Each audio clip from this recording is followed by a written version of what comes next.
നമ്മൾ ഈ ഭൂമിയിൽ എത്ര കണ്ട് ഈശോയെ പ്രതി സഹിക്കുന്നുവോ, സുവിശേഷത്തെ പ്രതി സഹിക്കുന്നു, ഒരു ഗുണമുണ്ട്. എന്നാണെന്നറിയാവോ? ശുദ്ധീകരണ സ്ഥലത്തിൻ്റെ നാളുകൾ കുറയും. വെറുതെ എന്ന് വിചാരിച്ച് കിടന്ന് കഷ്ടപ്പെടുന്നത്. പിന്നെ നമ്മൾ ഏതായാലും സ്വർഗത്തിൽ പോകുന്നൊന്നും വലിയ പ്രതീക്ഷ നമുക്ക് ആഗ്രഹം അതുകൊണ്ടാണെങ്കിലും നമ്മുടെ കയ്യിലിരിപ്പോട്ട് ചിലപ്പോൾ സ്വർഗത്തിൽ പോയില്ലെങ്കിൽ ശുദ്ധീകരണ സ്ഥലത്താണെങ്കിൽ അല്ലേ, അവിടെ നിന്നെങ്കിലും നമ്മൾ എങ്ങനെ രക്ഷപ്പെടണ്ടേ? അതുകൊണ്ട് നമ്മൾ ഈ ജീവിതത്തിൽ ദൈവം അനുവദിക്കുന്ന എല്ലാ സഹനങ്ങളെയും സന്തോഷത്തോടെ സ്വീകരിച്ച് ദൈവരാജ്യത്തിന് വേണ്ടി, സുവിശേഷത്തിന് വേണ്ടി നമ്മൾ വില കൊടുക്കുമ്പോൾ എടുക്കുന്ന സഹനങ്ങളെല്ലാം ശുദ്ധീകരണ സ്ഥലത്തെ സഹനങ്ങളെ ലഘൂകരിച്ച് തരും. അതുകൊണ്ടാണ് പറയുന്നത് പരാതിയും പരിഭവം ഒന്നും ഇല്ലാതെ സഹനങ്ങൾ എടുക്കാൻ പറയുന്നത്. ഇത് നമ്മൾ മൂലം എല്ലാവർക്കും സഹനം ഉണ്ടാക്കുകയും ചെയ്യും. എവിടെന്നെങ്കിലും സഹനം കിട്ടിയാൽ അതിന് നാഴികയ്ക്ക് 40 വട്ടം പരാതി പറയുകയും ചെയ്യും. ഇതെല്ലാം സഹിക്കുകയും വേണം. ഇതെല്ലാം ഗുണമുണ്ടോ? ഒരു ഗുണവുമില്ല. ഏതായാലും സഹിക്കുക, എന്നാൽ പിന്നെ അതെ ഏതായാലും മരിക്കും, എന്നാൽ പിന്നെ ഞാൻ പറഞ്ഞല്ലേ, എന്നാൽ പിന്നെ അല്ലേ നമുക്ക് ചിരിച്ചും മരിക്കാം കരഞ്ഞും മരിക്കാം എന്ന് പറയുന്നല്ലേ, എന്നാൽ പിന്നെ ചിരിച്ച് മരിച്ചൂടെ? ഏതായാലും മരിക്കും എന്ന് പറയുന്ന പോലെ നമുക്ക് ദൈവം അനുവദിക്കുന്ന സഹനങ്ങളൊക്കെ ശുദ്ധീകരണത്തിന് വേണ്ടിയിട്ട്, ഒരു ആത്മാവിൻ്റെ ശുദ്ധീകരണത്തിന് വേണ്ടിയിട്ടാണ് ദൈവം അനുവദിക്കുന്ന സഹനങ്ങളെല്ലാം. അതുകൊണ്ടാണ് എബ്രായർക്കെഴുതിയ ലേഖനത്തിൽ പറയുന്നത്, അവൻ നമ്മെ ശിക്ഷിക്കുകയല്ല ശിക്ഷണ വിധേയരാക്കുകയാണ്.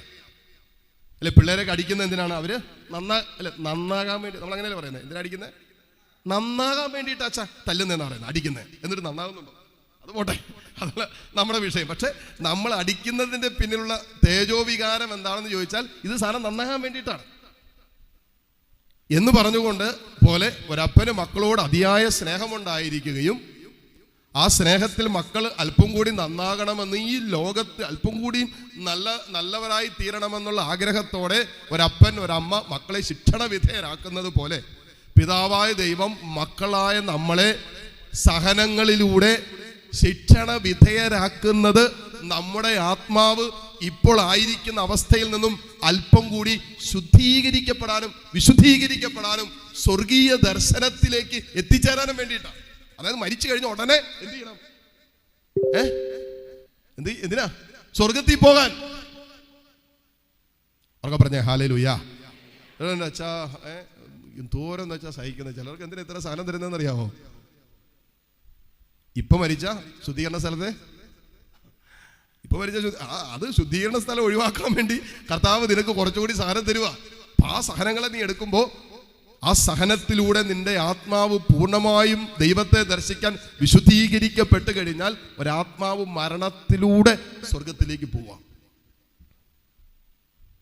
അവർക്ക് പറഞ്ഞേ ഹല്ലേലൂയാ, ഹല്ലേലൂയാ. അല്ലാതെ പറഞ്ഞേ ഹല്ലേലൂയാ, ഹല്ലേലൂയാ, ഹല്ലേലൂയാ. അതുകൊണ്ടാണ് അപ്പം നമ്മൾ ചിലപ്പോൾ ചില സഹനങ്ങളുടെയൊക്കെ പിന്നിലുള്ള അർത്ഥമൊന്നും നമുക്ക് മനസ്സിലാകില്ല. എന്തിനു നമ്മളിങ്ങനെ സഹിക്കണമെന്നൊക്കെ നമ്മൾ ചോദിക്കും. എന്നിട്ട് നമ്മൾ അത് ഇങ്ങനെ വല്ലാതെ അസ്വസ്ഥപ്പെടുത്ത് ഭാരപ്പെട്ടൊക്കെ നമ്മൾ എങ്ങനെയെങ്കിലുമൊക്കെ സഹിച്ച് എങ്ങനെയെങ്കിലുമൊക്കെ ബുദ്ധിമുട്ടി കഷ്ടപ്പെട്ട് ഒക്കെയാണ് നമ്മൾ സഹിച്ചുകൊണ്ടിരിക്കുന്നത് അല്ലേ. സഹനം ഒന്നും നമുക്ക് ബുദ്ധിമുട്ടാണ്. അപ്പം അവയെ രക്ഷാകരമാക്കി മാറ്റുക എന്നുള്ളതാണ് ദൈവം ആഗ്രഹിക്കുന്നത്. ഇപ്പം ജീവിത പങ്കാളിയിൽ നിന്ന് കുറേ സഹനമുണ്ട്, മക്കളിൽ നിന്ന് സഹനമുണ്ട്, മാതാപിതാക്കളിൽ നിന്ന് സഹനമുണ്ട്, അയൽവാസികളിൽ നിന്ന് സഹനമുണ്ട്, സകലമായ അല്ല. ചിലർ പറയുന്നില്ല എൻ്റെ അച്ഛൻ എല്ലാവരും എന്നെ വേദനിപ്പിക്കുക എന്ന് പറയും. ചിലർ ഞാൻ ഇപ്പം ചേച്ചിയുടെ കൂടെ പോകണം, ഇനിയിപ്പോൾ ബാക്കിയുള്ളവരുടെ കൂടെ പോകണം. ചേച്ചിച്ചോ എല്ലാവരും എന്നിട്ട് വേദനിപ്പിക്കുക എന്ന് പറയും. ചേച്ചി ആരൊക്കെ? എൻ്റെ മക്കള് 3 ഉണ്ട്, 3 മരുമക്കളുണ്ട്, 3 അത് 3 എല്ലാവരും കൂടി എന്നിട്ട് വേദനിപ്പിക്കാന്ന് പറയും. അപ്പൊ എനിക്ക് കൺഫ്യൂഷനായി. ഇനി പിള്ളേരുടെ കുഴപ്പമാണോ ഈ ചേട്ടത്തിയുടെ കുഴപ്പമാണോ നമുക്കറിയില്ല. എല്ലാവരും കൂടി വേദനിപ്പിക്കുകയെന്ന് പറയുമ്പോൾ നമ്മൾ ഒന്നും കൂടി ചിന്തിക്കേണ്ടി വരും. ഇനിയിപ്പോൾ ചേച്ചിയുടെ കയ്യിൽ ഇരിപ്പ് കൊണ്ടാണോ അതോ മക്കൾ, ചിലപ്പോൾ ആകാം പിള്ളേരെ കുഴപ്പം കൊണ്ടാകാം, നമുക്കറിയില്ല. അപ്പം എങ്ങനെയാണേലും നമുക്ക് കർത്താവ് തരുന്ന സഹനങ്ങൾ, ദൈവം അനുവദിക്കുന്ന സഹനങ്ങൾ എല്ലാം നമ്മുടെ ആത്മാവിൻ്റെ ശുദ്ധീകരണത്തിനാണ്.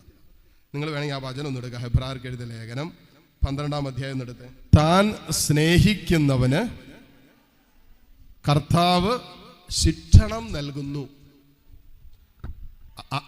ആർക്കാണ് കർത്താവ് ശിക്ഷണം നൽകുന്നത്? സ്നേഹിക്കുന്നവരെ. നിന്റെ ആത്മാവിനെ പരിപൂർണമായിട്ടും വിശുദ്ധീകരിച്ച് ഈ നിത്യസ്നേഹത്തിന്റെ ഐക്യത്തിലേക്ക് ഈ ജീവിതത്തിൽ വെച്ച് തന്നെ ആ വിശുദ്ധീകരണം പൂർണ്ണമാക്കാൻ ദൈവം ആഗ്രഹിക്കുന്നുകൊണ്ട് വചനം പറയാണ്, ദൈവം സ്നേഹിക്കുന്നവരെ അവിടുന്ന് ശിക്ഷണ വിധേയരാക്കുന്നു, അല്ലെങ്കിൽ ശിക്ഷണം നൽകുന്നു. പിന്നെയോ, മക്കളായി സ്വീകരിക്കുന്നവരെ പ്രഹരിക്കുകയും ചെയ്യുന്നു. അടുത്ത വചനം, ശിക്ഷണത്തിന് വേണ്ടിയാണ് നിങ്ങൾ സഹിക്കുന്നത്. എന്തിനു വേണ്ടിയാണ്? ഉറക്കെ പറഞ്ഞേ, ഉറക്കെ പറഞ്ഞേ. അപ്പൊ എന്തിനു വേണ്ടി സഹിക്കുന്നേ? എന്നിട്ട് എങ്ങനെ സഹിക്കുന്നേ? നമ്മുടെ പിള്ളേരൊക്കെ എങ്ങനെ സഹിക്കുന്നേ? കാണിച്ചു തരാം, കഴിയട്ടെ, വലുതാകട്ടെ, ഞാനും കാശൊക്കെ ഉണ്ടാക്കട്ടെ, എന്നിട്ട് കാണിച്ചു തരാം അല്ലേ? ഇങ്ങനെയാണ് നമ്മുടെ പിള്ളേരൊക്കെ നമ്മൾ അവരെ ശിക്ഷണ വിധേയരാക്കുമ്പോൾ പിള്ളേർ കാണിക്കുന്നത്. അല്ലെങ്കിൽ ഇവന്മാർ പോയി വാതിലടച്ച് കമന്ന് നടക്കും.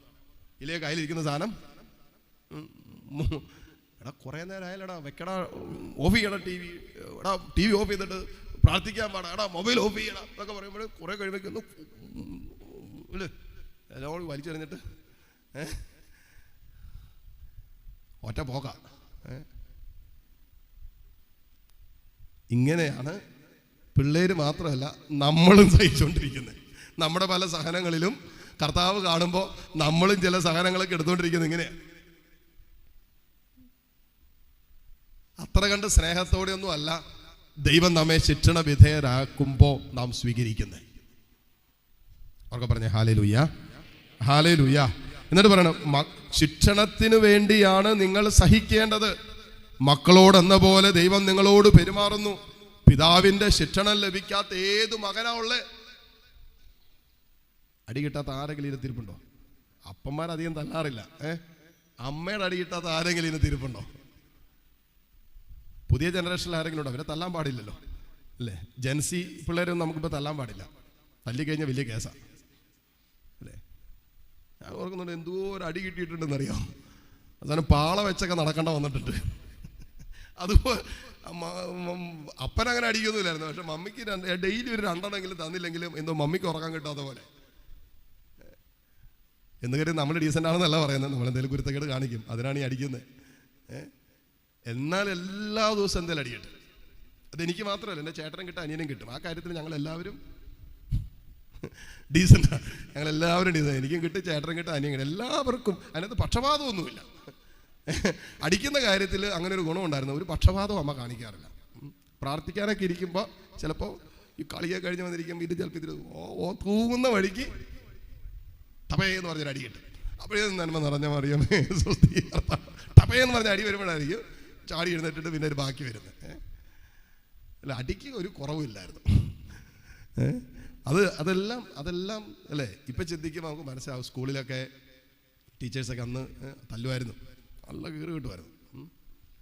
ഇപ്പം തല്ലാൻ പാടില്ലോ അല്ലേ? ഇപ്പം തല്ലാൻ പാടില്ലെന്ന് തോന്നുന്നു അല്ലേ? ഇടയ്ക്ക് എനിക്ക് സുപ്രീം കോടതി പറഞ്ഞു തോന്നുന്നു തല്ലിക്കോളെ, എവിടെയോ പറഞ്ഞ ഞാൻ വായിച്ചായിരുന്നു. രണ്ടെണ്ണം കൊടുത്താലും കുഴപ്പമില്ലെന്നൊക്കെ പറഞ്ഞായിരുന്നു. നല്ല ഉദ്ദേശത്തോടു കൂടിയാണ് തല്ലിക്കോടാൻ പറഞ്ഞിട്ടുണ്ടായിരുന്നത്. എന്നാലും തല്ലിക്കഴിഞ്ഞ് ഇതൊക്കെ വലിയ പ്രശ്നമാണ്. എല്ലാം മീഡിയ ഇതൊക്കെ ഉള്ളതുകൊണ്ടൊക്കെ വലിയ കോലാഹലം ഉണ്ടാക്കാൻ ഇതൊക്കെ മതി.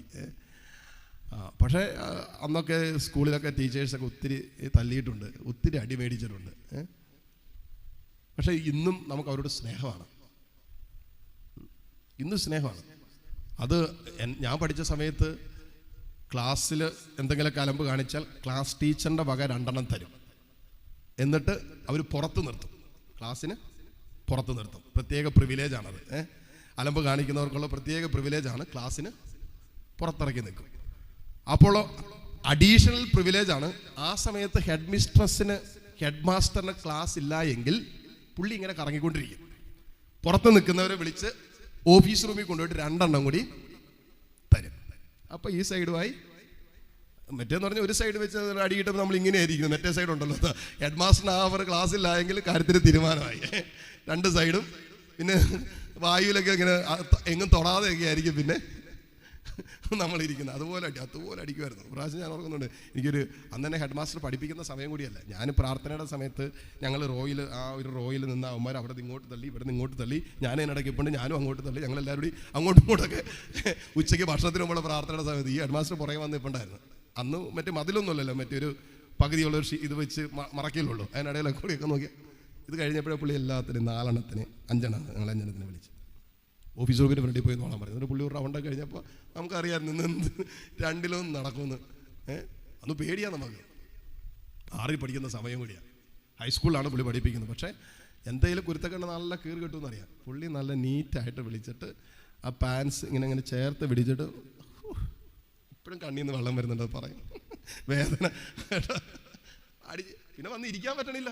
2 ദിവസം കൊടുക്കും ഒന്ന് ഉറപ്പിക്കാനായിട്ട്. അതുപോലെ വേദന. പക്ഷെ നമുക്ക് ഇപ്പോഴും അവരോടൊന്നും ഉള്ളിൽ ഒരു വെറുപ്പില്ല. അതാണ് ഞാൻ പറഞ്ഞത്. ഇത്രയൊക്കെ വേദന അവർ തന്നിട്ടും എന്ന് വെച്ചാൽ അവർ നമ്മുടെ കയ്യിലിരിപ്പുണ്ടാണ്. അപ്പോൾ അവരെ കുറ്റം. പക്ഷെ ഇത്രയും വേദന അവരിലൂടെ നമുക്ക് അല്പം പോലും ഉള്ളിൽ അവരോട് ഈ സമയത്ത് ഒരു വെറുപ്പുമില്ല, ദേഷ്യമില്ല. എന്ന് അവർ തല്ലിയതല്ലേ, അവരടിച്ചതല്ലേ, ഒന്നുമില്ല. ഉണ്ടോ? കാരണം എന്താ? നമ്മളെ അവർ ശിക്ഷണ വിധേയരാക്കിയതാണ്, നശിച്ചു പോകാനല്ല. അവർ ഈ ഭക്ഷണം പോലും കഴിക്കാതെ പുറകെ നടന്ന് രാവും പകലും. ഞാൻ 10ാം ക്ലാസ്സിലൊക്കെ പഠിക്കുന്ന സമയത്ത് ഏലീഷ ടീച്ചർ എന്ന് പറഞ്ഞൊരു ടീച്ചറായിരുന്നു ഹെഡ് മിസ്ട്രസ്. ടീച്ചർ ഭക്ഷണം പോലും കഴിക്കാതെ രാവിലെ 9 മണിക്ക്, ഞങ്ങൾ 10 മണി ക്ലാസ്, 9 മണിക്ക് വേണ്ടി ഞങ്ങൾക്ക് വേണ്ടി കാത്തിരിക്കും. ഉച്ച കഴിഞ്ഞിട്ട് വൈകിട്ട് ഇരുത്തും. അവധി ദിവസങ്ങളിലൊക്കെ ടീച്ചറും വന്ന് അവിടെ ഞങ്ങൾക്ക് വേണ്ടി ഫുൾ ടൈം ഇരുന്ന് പഠിക്കണം. എന്നിട്ട് പഴവും ബിസ്ക്കറ്റൊക്കെ മേടിച്ചുകൊണ്ട് തരും ടീച്ചർ കാശ് കൊടുത്ത്. ഇതാണുണ്ടോ? അപ്പം ഇതെല്ലാം ഒത്തിരി തല്ലും കിട്ടിയിട്ടുണ്ട്. പക്ഷേ ഇതെല്ലാം ആലോചിക്കുമ്പോൾ നമുക്ക് ഉള്ളിൽ സ്നേഹമാണ് തോന്നുന്നത്. കാരണം എന്താ?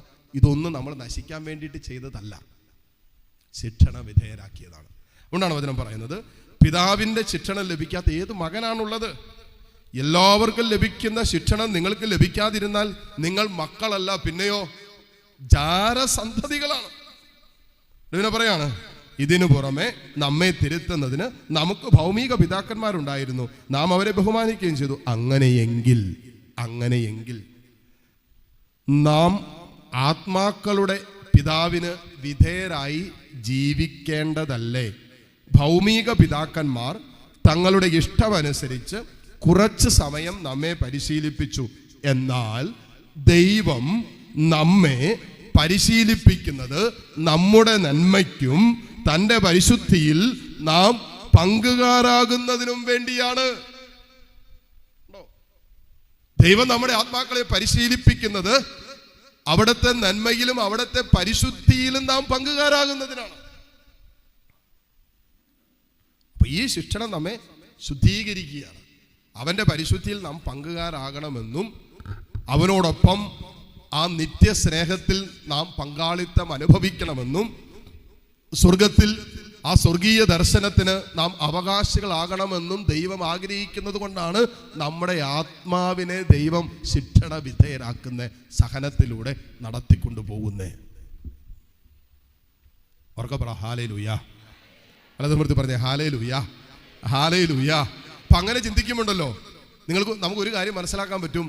ഇന്ന് എന്നെ ഇത്രയും വേദനിപ്പിക്കുന്ന ഈ ജീവിത പങ്കാളി ഉണ്ടല്ലോ, ഈ ജീവിത പങ്കാളിയാണ് എൻ്റെ സ്വർഗത്തിന്റെ കാരണം.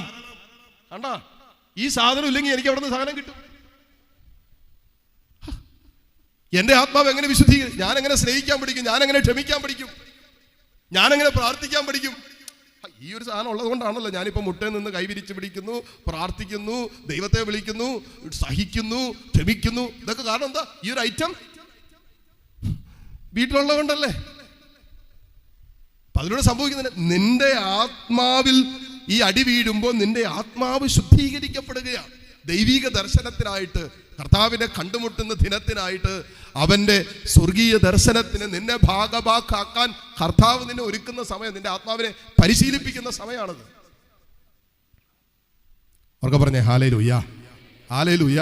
ഇവിടെ ഇന്ന് ശുശ്രൂഷ കഴിഞ്ഞ് പോകുമ്പോൾ നിങ്ങളെ വേദനിപ്പിക്കുന്ന ആരെങ്കിലും ഉണ്ടെങ്കിൽ അവരെ ഓർത്ത് ദൈവത്തിന് ചിലവ് കെട്ടിപ്പിടിച്ച് ഒരു ഉമ്മ കൊടുത്ത, നീയാണോ എന്റെ സ്വർഗം? എനിക്ക് ഇത്രയും നാളും അറിഞ്ഞില്ലടി, നീയാണ് എന്നെ സ്വർഗത്തിൽ എത്തിക്കാൻ പോകുന്നതെന്ന് പറയണം. എന്നിട്ട് കെട്ടിപ്പിടിച്ചൊരു ഉമ്മോക്കോട് കൊടുക്ക്. അവള് കാരണം നീ സ്വർഗത്തിൽ പോകാമെന്ന്. കാരണം എന്താ? നിന്നെ കുറിച്ച് ഇന്ന് വരെ നല്ലത് ഈ സാധനത്തിന്റെ വായെന്ന് വന്നിട്ടില്ല. ഇന്ന് വരെ നിന്നോട് നല്ലത് ചെയ്തിട്ടില്ല. അപ്പം നീ ഇവിടെ കടന്ന് സഹിക്കുവാണേ, നിന്റെ ഒരു പീഡ വേദന സഹനം എടുക്കുക.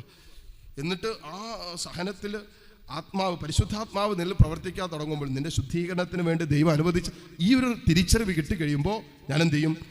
ഈ സഹനങ്ങളെ സ്നേഹത്തിലെടുത്തിട്ട് ഈ സഹനം എനിക്ക് തന്നവരെ ഓർത്ത് ദൈവത്തിന് നന്ദി പറയാൻ തുടങ്ങും. കാരണം എന്താ? ദൈവത്തിൻ്റെ അത്യന്തികമായ പദ്ധതി അവളിലൂടെ എൻ്റെ ആത്മാവിൻ്റെ ശുദ്ധീകരണമാണ് നടന്നുകൊണ്ടിരിക്കുന്നത്. ഞാനിപ്പോൾ ക്ഷമിക്കാൻ പഠിച്ചുകൊണ്ടിരിക്കുക, ഞാനിപ്പോൾ സഹിക്കാൻ പഠിക്കുക. ലിറ്ററലി ഞാൻ സഹിക്കാൻ പഠിക്കുക അല്ലേ? ഈ കുടിയന്മാരുടെ കൂടെയൊക്കെ ജീവിക്കുന്ന സഹോദരിമാരുണ്ടല്ലോ, അവർ നിങ്ങൾ ശരിക്കും ഭാഗ്യപ്പെട്ടവർ. നിങ്ങളെ കാണുമ്പോൾ എനിക്ക് ചില സമയത്ത് അസൂയ തോന്നും.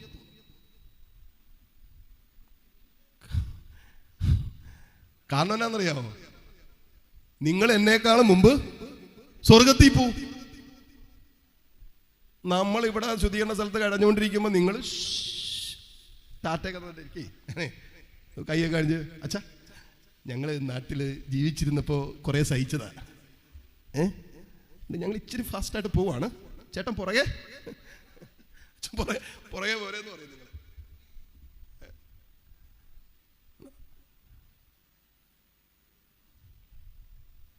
ഹല്ലേലൂയ. അപ്പം അതുകൊണ്ട് ഞാൻ നുണ പറയുന്ന കാലഘട്ടം നമ്മളത് ആ ഒരു സ്വർഗീയ അർത്ഥത്തിൽ ഈ ജീവിതം വെച്ച് നീട്ടുന്ന സഹനങ്ങളെയൊക്കെ സ്വീകരിക്കാൻ തുടങ്ങിയാലുണ്ടല്ലോ, നമ്മൾ പോലും അറിയാതെ നമ്മൾ ഈ ഭൂമിയിൽ സ്വർഗീയ സ്നേഹത്തിൻ്റെ അനുഭവം അനുഭവിക്കാൻ തുടങ്ങും. പിന്നെ മരിച്ചു കഴിയുമ്പോൾ എന്താണോ നമ്മൾ അനുഭവിച്ചുകൊണ്ടിരിക്കുന്നത് അത് തുടരുകയാണ് ചെയ്യുന്നത്. നിത്യതയിൽ അത് തുടരുകയാണ്, നിത്യമായി തുടരുകയാണ്. അത്രയുള്ള ഡിഫറൻസ്. ഈ ഭൂമിയിൽ താൽക്കാലികമായി അനുഭവിച്ചതൊക്കെ ഈ മരണത്തിന് ശേഷം നിത്യതയിലേക്ക് കാലെടുത്ത് വെക്കുമ്പോൾ പിന്നെ നിത്യമായി അനുഭവിക്കുകയാണ്. ഈ ഭൂമിയിൽ ഞാൻ അനുഭവിച്ചു കൊണ്ടിരിക്കുന്ന സ്വർഗീയ അനുഭവം നിത്യതയിലേക്ക് മരണത്തിലൂടെ കാലെടുത്ത് വെക്കുമ്പോൾ പിന്നെ നിത്യമായും സ്വർഗീയ അനുഭവത്തിലേക്ക് ഞാൻ പ്രവേശിക്കുകയാണ്. Hallelujah, hallelujah. ഈ ഭൂമിയിൽ നരകതുല്യമായി ജീവിച്ചവൻ നരകത്തിൽ പോകാൻ കച്ചകെട്ടി ഇറങ്ങി തീരുമാനമെടുത്ത് ജീവിച്ചുകൊണ്ടിരിക്കുന്ന ആള് മരിച്ചു കഴിയുമ്പോഴേ നിത്യ നരകത്തിലേക്കാണ് പോകുന്നത്. അതാണ് സംഭവം. ഈ ഭൂമിയിൽ വെച്ച് തന്നെ നമ്മൾ ഈശോയോടുള്ള ബന്ധത്തിൽ എടുക്കുന്ന തീരുമാനങ്ങൾ നമ്മെ സ്വർഗത്തിനും നരകത്തിനും അർഹരാക്കി മാറ്റും.